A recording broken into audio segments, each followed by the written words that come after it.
اور اس کے آنے سے غمگین نہیں، اور عادتاً اس طرح کہ جیسے ان کے باپ دادا روزہ رکھتے تھے وہ بھی اسی طریقے پر ان کے گھروں میں بس نماز روزہ چل رہا ہوتا ہے۔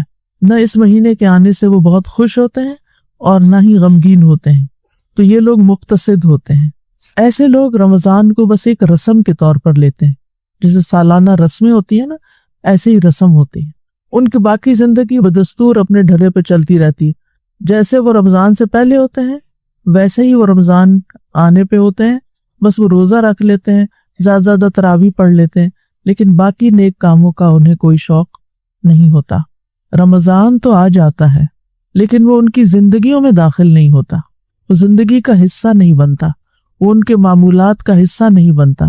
روزہ رکھ کے نہ ان کے دل نرم پڑتے ہیں، نہ ان کے اندر عجز پیدا ہوتا ہے، اور نہ ہی جائز ناجائز کے درمیان تمیز کرنے کی کوئی حس بیدار ہوتی ہے۔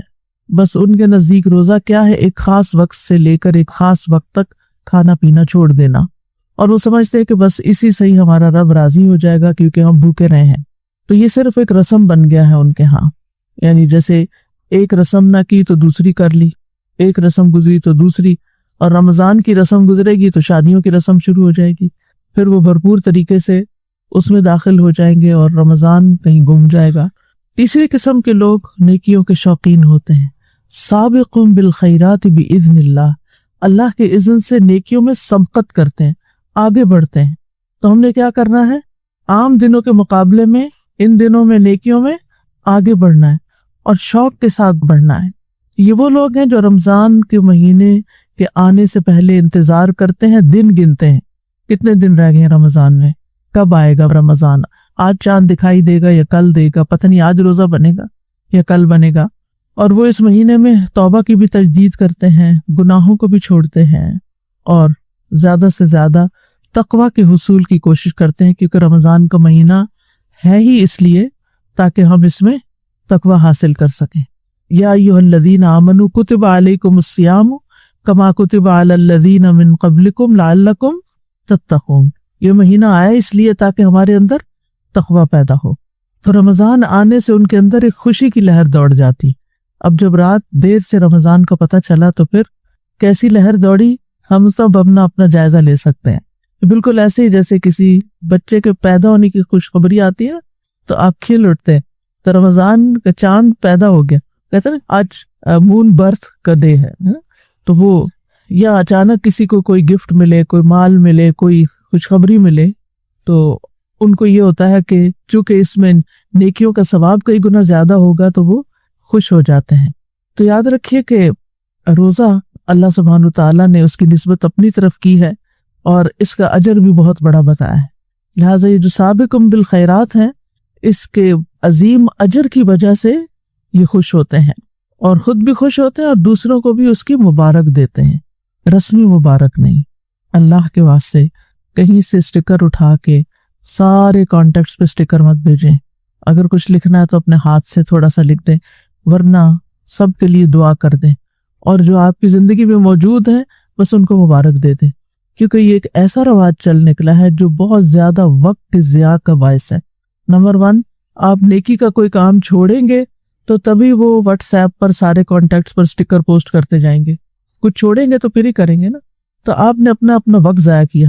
اب میں صبح جب میں نے میسج کھولے تو 110 میسیجز تھے، اب آپ سوچئے میں اپنا لیکچر تیار کروں یا ان میسیجز کو رپلائی کروں، کیونکہ یہ بھی نہیں ہو سکتا کہ آپ میسج پڑھیں اور اس کے بعد پھر اس کو رپلائی نہ کریں۔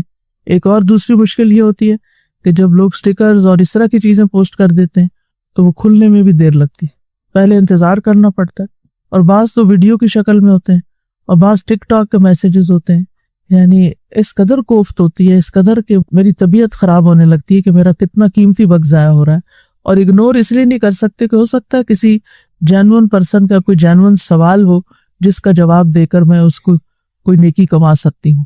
تو اس لیے میرا خیال ہے کہ اس رسم سے بھی ہم سب کو باز آنا چاہیے، اور زیادہ سے زیادہ اگر آپ کسی کو یاد کرنا ہی چاہتے ہیں تو آپ اپنے ہاتھ سے کوئی ایسی بات لکھیں جو اس کے ایمان میں اضافے کا باعث بنے، جو اس کے ایمان میں اضافے کا باعث بنے، اس کو کوئی یاد دہانی ہو، اس کے لیے کوئی میسج ہو تاکہ وہ اپنی کوئی اصلاح کر سکے یا اپنے عمل میں اضافہ کر سکے، لیکن رسم نہیں۔ یہ جو کارڈز لینے دینے کی رسم ہے نا، یہ بیسیکلی مسلمانوں کی رسم نہیں ہے، یہ غیروں سے ہمارے اندر آئی ہے۔ اور پھر آپ دیکھیں ویسے بھی بیسیکلی بھی جو کارڈز ملتے ہیں ان کا انجام کیا ہوتا ہے، کتنے پیسے اس پہ خرچ ہو جاتے ہیں۔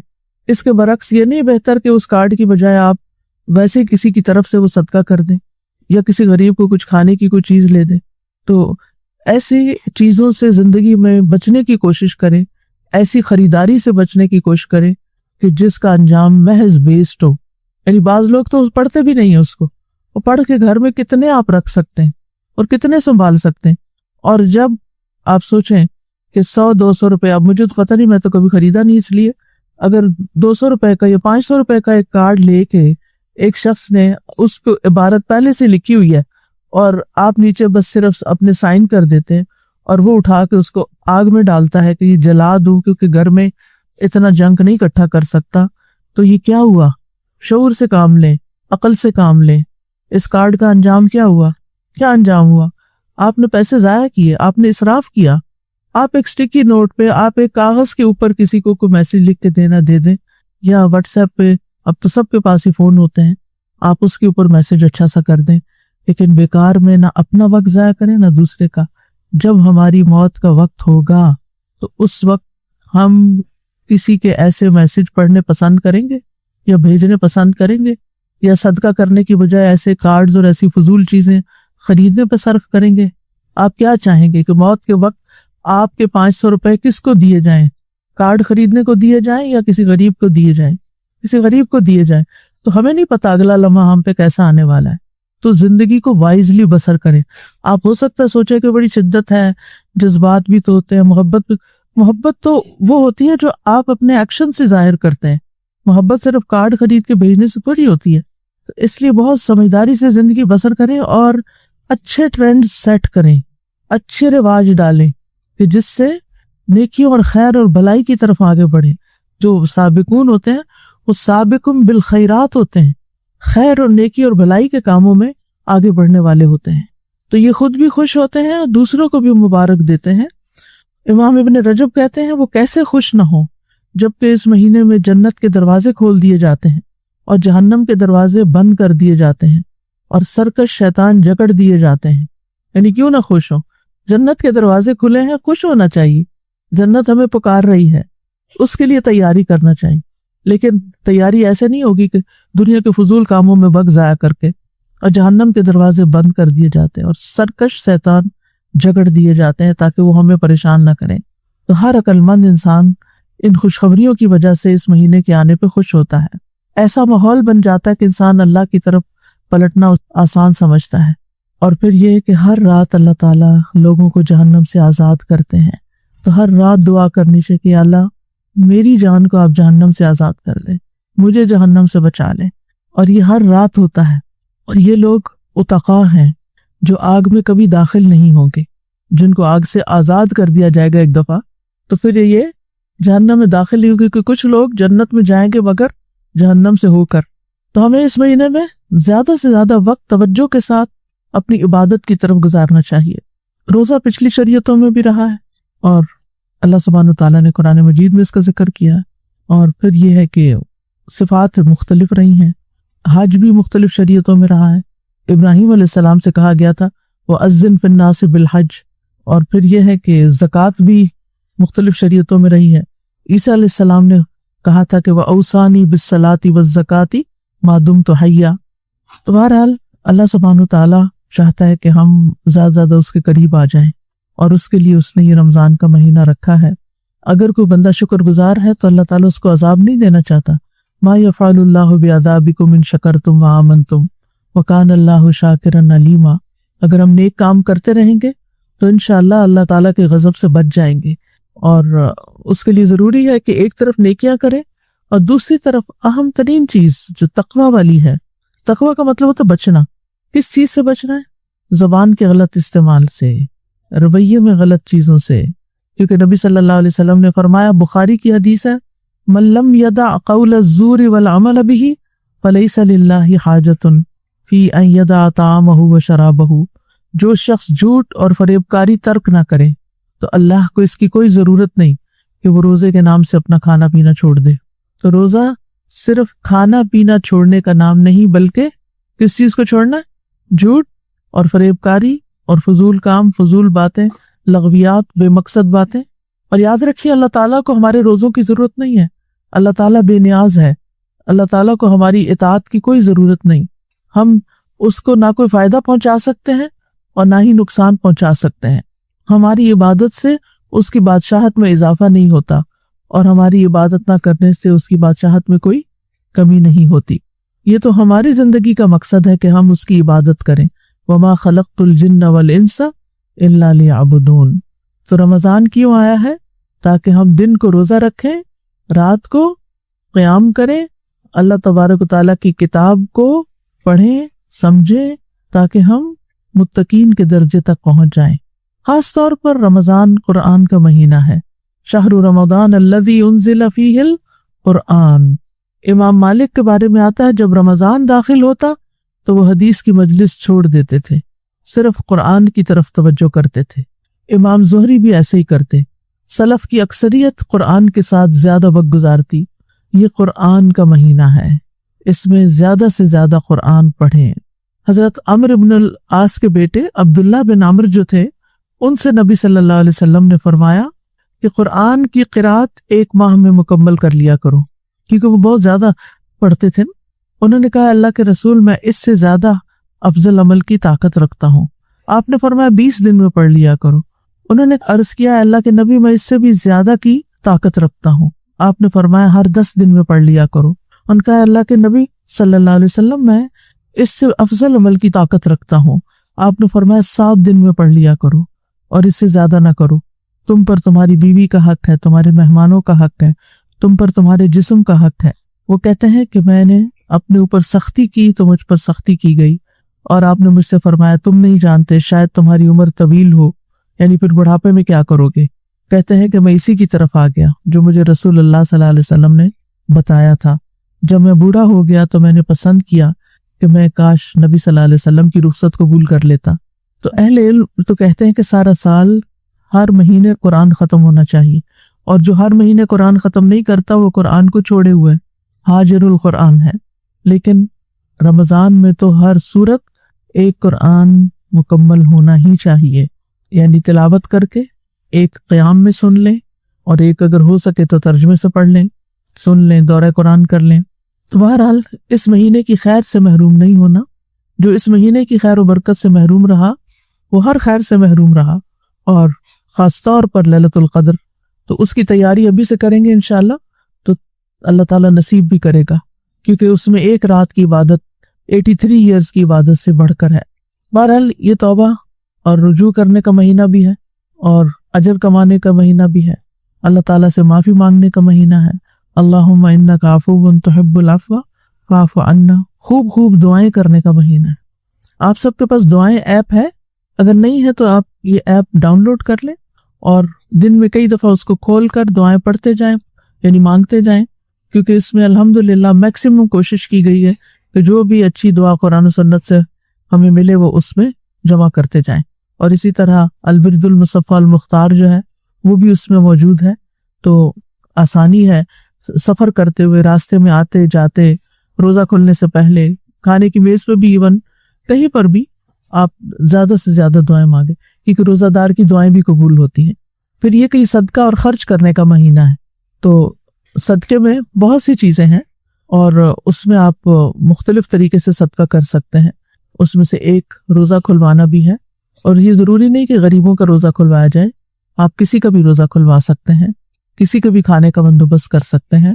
اور مجھے تو یہ بہت ہی اچھا لگتا ہے کہ ماشاءاللہ اس وقت ہاسٹل میں 500 کے قریب لوگ ہیں، بلکہ زیادہ ہی ہوں گے، میل سٹاف کو بھی شامل کر لیا جائے تو اگر ایک دن روزہ کھلوا لیتے ہیں تو اتنے سارے لوگوں کا، یعنی 500 لوگوں کے روزے کا ثواب مل جائے گا.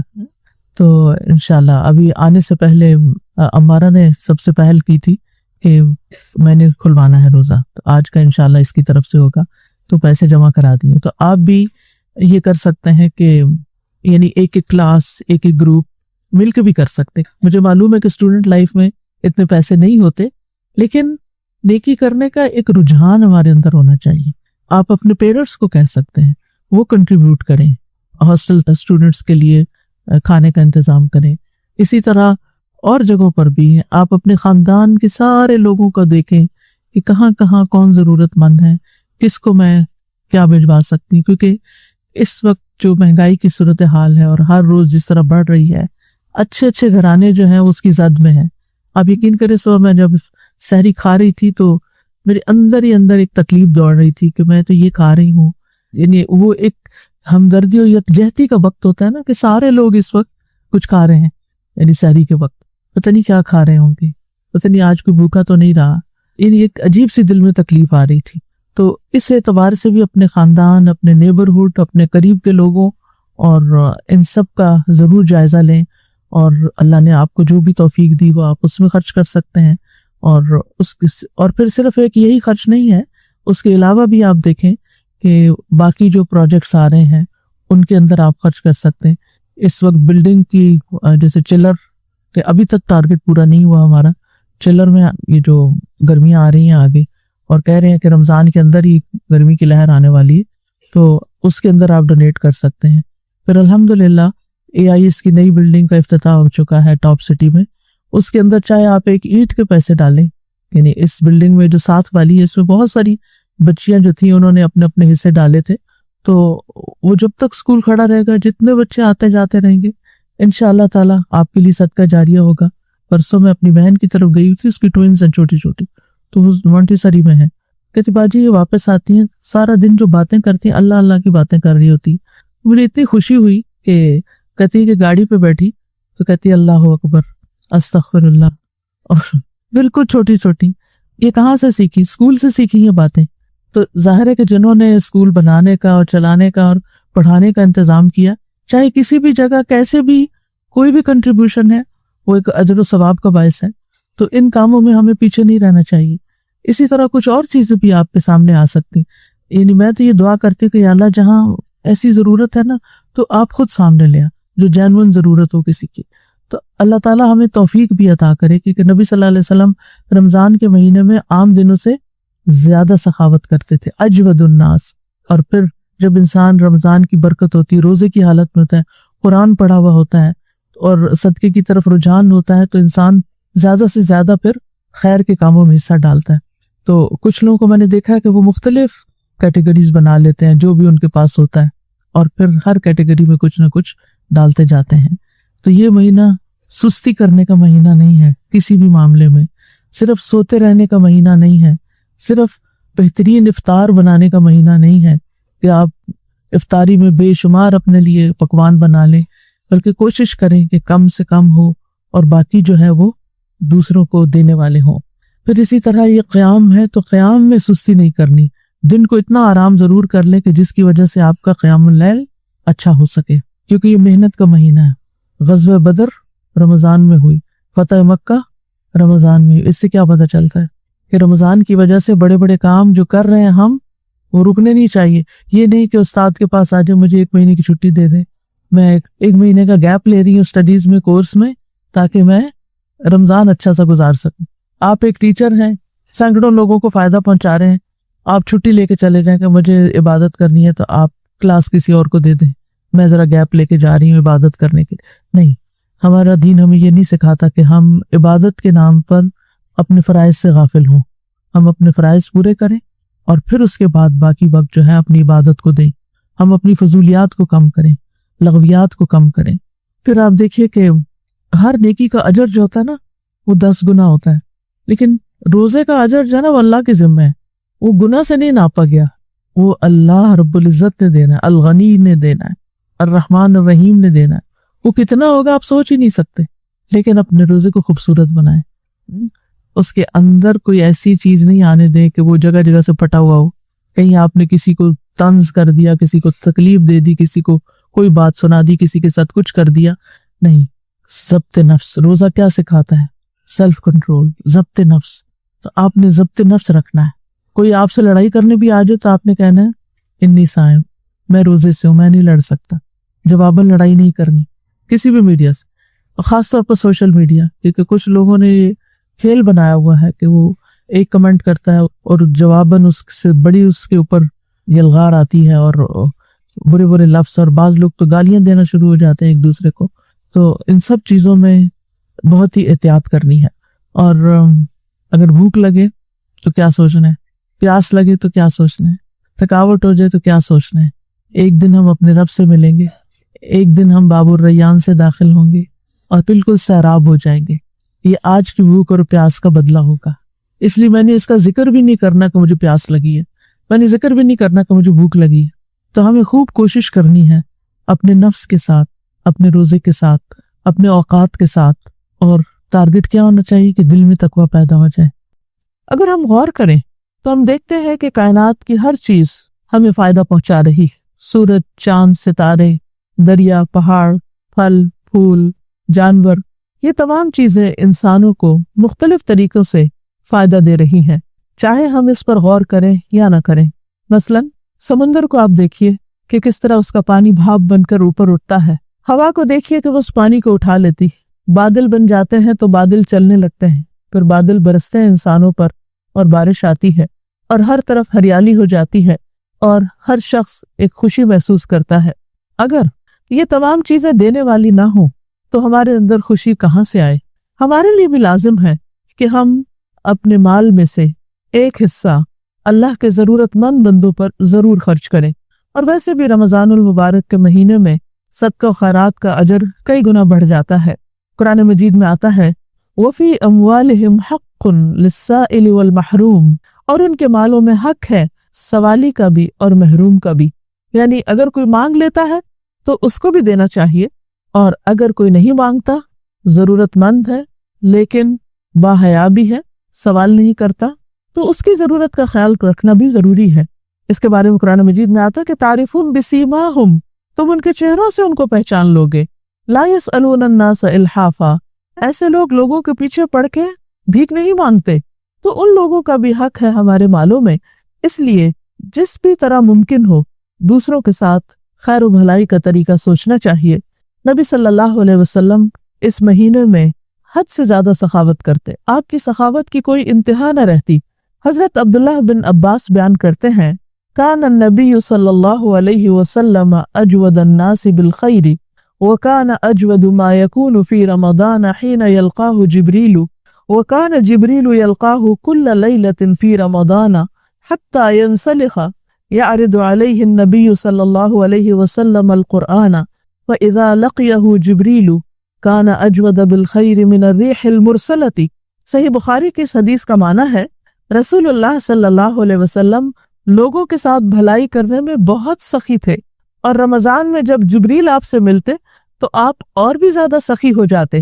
رمضان میں ہر رات جبریل آپ سے ملاقات کرتے، اور نبی اکرم صلی اللہ علیہ وسلم رمضان گزرنے تک انہیں قرآن سناتے. جب جبریل آپ سے ملتے تو آپ فیاضی میں یعنی سخاوت میں تیز ہواؤں کی مانند ہو جاتے. تو اس سے آپ اندازہ لگائیے کہ نبی صلی اللہ علیہ وسلم کا طرز عمل کتنا خوبصورت تھا. وہ ہمارے لیے بھی بہترین نمونہ ہے. یعنی عام دنوں میں بھی بہت سخاوت کرتے، لیکن رمضان میں اور بھی زیادہ سخاوت کرتے. اور اس میں آپ دیکھیے دو چیزیں ہیں. ایک تو یہ کہ وہ ہر رات جبریل علیہ السلام کے ساتھ قرآن پڑھتے، تو جو شخص قرآن کے ساتھ تعلق رکھتا ہے اس کے عمل میں تبدیلی آتی ہے، اس کے اندر نیکی کرنے کا ایک جذبہ اور شوق پیدا ہوتا ہے. دوسرا، جبریل علیہ السلام کی ملاقات کے بعد اس کا خاص طور پر حدیث میں ذکر کیا گیا، یعنی اچھی کمپنی اور اچھے لوگوں سے ملاقات یہ انسان کے اندر نیکیوں کا شوق پیدا کرتے ہیں. اچھی صحبت کا ایک اثر ہوتا ہے. تو یہاں پر آتا ہے کہ جب آپ جبریل سے ملاقات کر کے آتے اور رمضان کا مہینہ ہوتا اور قرآن سناتے تو اس کے ساتھ ساتھ اتنی خیرات کرتے جیسے تیز آندھی ہو. اب تیز آندھی جو ہے وہ ہر چیز میں گھس جاتی، ہر کونے خدرے میں، یعنی معاشرے کا ہر طبقہ آپ سے فیض اٹھاتا تھا، ہر شخص کا آپ خیال رکھتے، مختلف جہتوں پہ خرچ کرتے. ہمارے یہاں عام طور پر یہ سوچ پائی جاتی ہے کہ اگر ہم ایک نیکی کا کام کر رہے ہیں تو بس ہمارے لیے ہی کافی. اگر ہم قرآن پڑھ رہے ہیں یا کسی کو سنا رہے ہیں یا کسی کو پڑھا رہے ہیں تو بس یہی صدقہ ہمارے لیے کافی ہے. دوسری طرف باقی کام بھول جاتے ہیں. یا پھر اگر ہمیں کوئی اچھی مجلس سے نصیب ہے تو ہم سمجھتے ہیں کہ بس ان کی وزٹ کرتے رہنا، آنا جانا، مثلا درس اٹینڈ کرنا یا قرآن کلاسز میں جانا اور قرآن پڑھنا یا تلاوت کر لینا، بس یہی نیکی ہمارے لیے کافی. یہاں اللہ کے رسول صلی اللہ علیہ وسلم کا طرز عمل دیکھیے کہ اس کمپنی کے اثر سے اور قرآن مجید کے پڑھنے کے بعد آپ کی عملی زندگی میں کیسی تبدیلی آتی. آپ تو ہمیشہ ہی اور ہر آن نیک کام کرنے والے تھے، لیکن اس میں رمضان اور ان کاموں کی وجہ سے اور زیادہ تیزی آتی. ہم سب بھی اپنا اپنا جائزہ لیں کہ کیا رمضان ہمارے اندر بھی کوئی تبدیلی لے کر آیا ہے؟ کیا ہمارے بھی دینے کے انداز میں کچھ فرق آیا ہے؟ کیا ہم بھی سخاوت میں ریح المرسلہ کی طرح ہیں؟ ریح المرسلہ کہتے ہیں ان ہواؤں کو جو بارش لاتی، یعنی جیسے بارش آتی ہے تو ہر ایک شخص جو ہے وہ متاثر ہوتا ہے، اور پھر اس کے بعد مزید سبزہ اگتا ہے اور لوگوں کو اور جانوروں کو پانی پینے کو بھی ملتا ہے. یعنی اس کے نہ صرف یہ کہ ملٹیپل فائدے ہیں بلکہ ان کے اثرات بہت دیر پا ہوتے ہیں. یعنی ایک دفعہ بارش آنے کا اثر صرف وقتی طور پر موسم کی تبدیلی نہیں ہوتا، بلکہ اس کے بعد بھی اس کے بہت فائدے ہوتے ہیں. تو اس لیے عام دنوں کی نسبت رمضان میں زیادہ صدقہ خیرات کرنا چاہیے، اور اس بات سے گھبرانا نہیں چاہیے کہ صدقہ کرنے سے مال کم ہو جائے گا، کیونکہ دینے سے مال بڑھتا ہے. اور اس بات کو آپ صلی اللہ علیہ وسلم نے قسم کھا کے بیان فرمایا کہ صدقہ دینے سے مال کم نہیں ہوتا. سیدنا ابو ہریرہ کہتے ہیں کہ رسول اللہ صلی اللہ علیہ وسلم نے فرمایا ما من یوم یصبح العباد فیہ الا ملکان ینزلان فیقول احدہما اللہم اعط منفقا خلفا ویقول الآخر اللہم اعط ممسکا تلفا. کوئی دن ایسا نہیں ہے کہ جس میں صبح کے وقت دو فرشتے نہ اترتے ہوں، جن میں ایک تو یہ کہتا رہتا ہے کہ اے اللہ خرچ کرنے والے کو اس کا بدلہ دے، یعنی جو خیر کے موقع پر خرچ کرتا ہے اس کو زیادہ دے، اور دوسرا یہ کہتا ہے اے اللہ بخیل کے مال کو تلف کر دے، یعنی جو روکتا ہے اس کا مال ضائع ہو جائے. تو اس سے بھی پتہ چلتا ہے کہ دینے سے مال میں اضافہ ہوتا ہے اور زندگی میں بہت سی سہولتیں بھی پیدا ہوتی ہیں. قرآن مجید میں آتا ہے اما من اعطى واتقى وصدق بالحسنى فسنيسره لليسرى. تو جو شخص عطا کرے، دے اور اللہ سے ڈرے، بھلائی کی تصدیق کرے، تو ہم اس کے لیے آسانی کی طرف راہیں آسان کر دیں گے، یعنی اس کے لیے آسانیاں پیدا کر دیں گے. اور ان آسانیوں میں خصوصی طور پر آخرت کی آسانیاں بھی ہیں، کیونکہ قیامت کے دن حشر کے میدان میں انسان اپنے صدقے کے سائے تلے ہوگا. وہ دن جس میں سورج سوا نیزے پر آ جائے گا، ہر شخص پسینے میں ڈوبا ہوا ہوگا، گرمی کی وجہ سے بے حال ہوگا، جس دن کوئی اور سایہ نہ ہوگا. اس دن انسان کے لیے صدقے کا سایہ بہترین سایہ ہوگا. اب جو شخص جتنا چاہے اپنا سایہ بڑھا لے. صدقہ جہاں انسان کے لیے حشر کے میدان میں سایہ ہوگا، وہاں دنیا میں بھی انسان کی خطاؤں اور گناہوں کو دھونے کا ذریعہ بنتا ہے.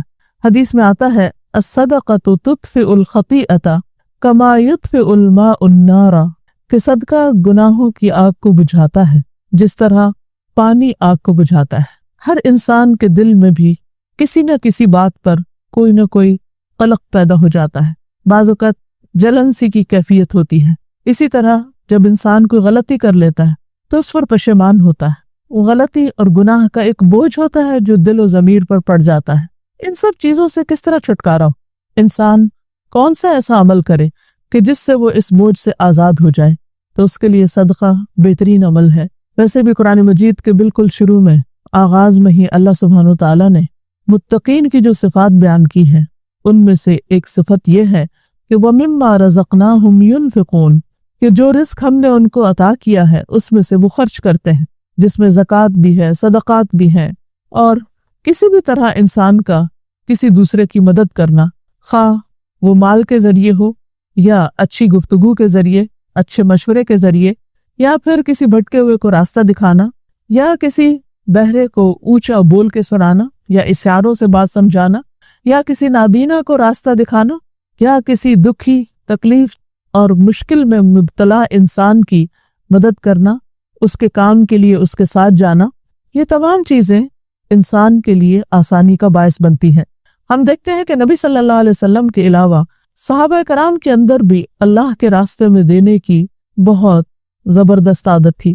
مثلاً حضرت عثمان رضی اللہ تعالیٰ عنہ کے بارے میں ہم جانتے ہیں کہ مدینہ میں آنے کے بعد جب مسلمانوں کو پانی کی بہت تکلیف تھی تو انہوں نے ایک کنواں مہنگے داموں خرید کر مسلمانوں کے لیے وقف کر دیا کہ جو بھی چاہے اس میں سے پانی پیے۔ پھر اسی طرح ہم دیکھتے ہیں کہ عبد الرحمن بن عوف نے ایک موقع پر مدینہ کے مسلمانوں اور خاص طور پر ضرورت مند مسلمانوں کے لیے 700 اونٹ کے برابر مال خرچ کیا، یعنی غلہ وغیرہ اور دیگر ضرورت کی چیزیں ان پر خرچ کی۔ ہوتا یہ تھا کہ جب سامان مدینہ میں آتا تو مدینہ کے تاجر اس کو خرید لیتے اور پھر مہنگے داموں بیچا کرتے تھے۔ ایک مرتبہ جب عہد پڑا تو عبد الرحمن بن عوف کے جب اونٹ غلے سے لدے ہوئے آئے اور وہ اتنے زیادہ تھے کہ جب وہ مدینہ میں آ رہے تھے تو مدینہ کی زمین ہل رہی تھی۔ حسب معمول تاجروں نے یہ کہا کہ آپ ہمیں یہ سامان بیچ دیں اور ہم اتنے فیصد آپ کو منافع دیں گے۔ وہ کہنے لگے کہ نہیں، مجھے اس سے زیادہ ملتا ہے۔ انہوں نے منافع اور بڑھا دیا، ان کا نہیں، مجھے اس سے بھی زیادہ ملتا ہے۔ انہوں نے مزید بڑھا دیا، ان کا مجھے اس سے بھی زیادہ ملتا ہے۔ بالآخر تاجر کہنے لگے کہ ہم اس سے زیادہ آپ کو نہیں دے سکتے۔ تو اس پر عبد الرحمن بن عوف نے کہا کہ یہ سارا کا سارا غلہ اور یہ سارا سامان اللہ کی راہ میں وقف کرتا ہوں، اللہ کی خاطر اللہ کے بندوں کو دیتا ہوں۔ اتنا بڑا دل اسی کا ہو سکتا ہے کہ جس کو اللہ کے وعدوں پر یقین ہو اور جس کا یہ ایمان پختہ ہو کہ یہ اللہ کے ساتھ کی ہوئی تجارت کبھی رائے گاہ نہیں جائے گی، اور سب سے بڑھ کر اگر کسی سودے پر کوئی منافع دے سکتا ہے تو وہ اللہ رب العزت ہی ہے، کیونکہ اللہ تعالیٰ نے مومنوں سے ان کی جانوں اور مالوں کے بدلے انہیں جنت دینے کا وعدہ کر رکھا ہے۔ رمضان کے مہینے میں خاص طور پر افطاری کے وقت کھانا کھلانے کا بندوبست کرنا، کسی کا روزہ افطار کرنا بھی ایک بہترین نیکی ہے۔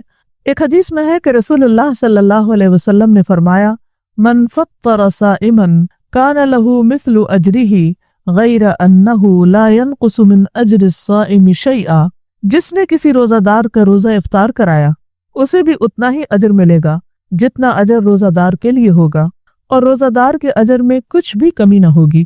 روزہ افطار کرانے کے علاوہ انسان جس بھی شکل میں دوسروں کو فیض پہنچائے گا وہ اس کے لیے اجر و ثواب کا باعث ہوگا۔ ایک حدیث میں آتا ہے کہ جو شخص 2 چیزیں اللہ کے راستے میں خرچ کرے گا، قیامت کے دن فرشتے اسے جنت کے ہر دروازے سے بلائیں گے کہ ادھر سے آؤ، یعنی اسے عزت اور اکرام بخشیں گے۔ اس لیے بہت ضروری ہے کہ جب ہم کسی پر کچھ خرچ کریں تو فائدے کی چیز خرچ کریں، محض دینے والے نہ ہوں بلکہ پسندیدہ چیز دینے والے ہوں، کیونکہ قرآن مجید میں اللہ تعالیٰ فرماتے ہیں لن تنالوا البر حتى تنفقوا مما تحبون، تم نیکی کو پا ہی نہیں سکتے جب تک وہ خرچ نہ کرو جس سے تم محبت رکھتے ہو۔ حقیقت یہ ہے کہ بندہ مومن اللہ سبحانہ وتعالیٰ سے ہر چیز سے بڑھ کر محبت کرتا ہے، کیونکہ یہ اس کے ایمان کا تقاضا ہے۔ قرآن مجید میں آتا ہے والذین آمنوا اشد حبا للہ، وہ لوگ جو ایمان لائے اللہ کی محبت میں سب سے زیادہ شدید ہوتے ہیں۔ گویا اپنی جان، مال، اولاد، پراپرٹیز، ہر وہ چیز جو دنیا کی اٹریکشن سے تعلق رکھتی ہے، ان کے نزدیک اللہ سبحانہ وتعالیٰ کی ذات ان سب سے بڑھ کر اعلیٰ و عرفہ ہے اور محبت کے قابل ہے۔ جب کوئی شخص اللہ سے محبت کا دعویٰ کرتا ہے تو اللہ تعالیٰ اس کو پھر آزماتے بھی ہیں، جیسے ابراہیم علیہ السلام کا امتحان لیا گیا۔ انہیں اپنے بیٹے سے محبت تھی جو بڑھاپے میں ان کو ملا، تو اللہ سبحانہ وتعالیٰ نے خواب میں ان کو دکھایا کہ وہ اپنے بیٹے کو ذبح کر رہے ہیں، اور انہوں نے اسے حقیقت کا روپ دینے کی کوشش کی اور اللہ تعالیٰ نے اس قربانی کو قبول کر لیا۔ اسی طرح جب کوئی بندہ اللہ تعالیٰ سے محبت کرتا ہے تو اس کے ثبوت میں اسے ایسی چیز پیش کرنی چاہیے، اللہ کی راہ میں اللہ کے بندوں پہ خرچ کرنی چاہیے جس سے وہ سب سے زیادہ محبت کرتا۔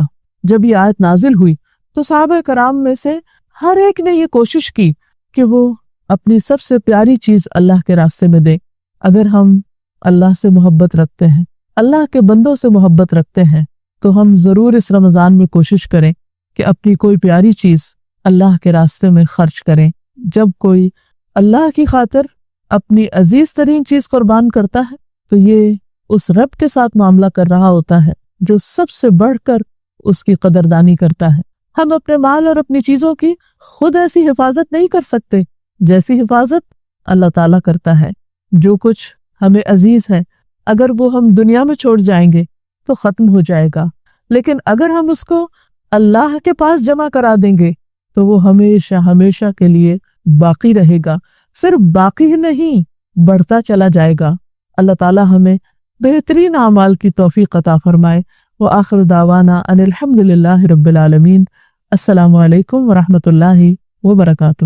ڈاکٹر فرحت ہاشمی صاحبہ کے مستند بیانات سننے کے لیے ہمارے چینل قرآنک پلس کو سبسکرائب کریں۔ یہاں قرآن و حدیث کی روشنی میں حقیقی رہنمائی اور روحانی ترقی کے خزانے ملیں گے۔ ابھی جڑیں اور دین کو گہرائی سے سمجھیں۔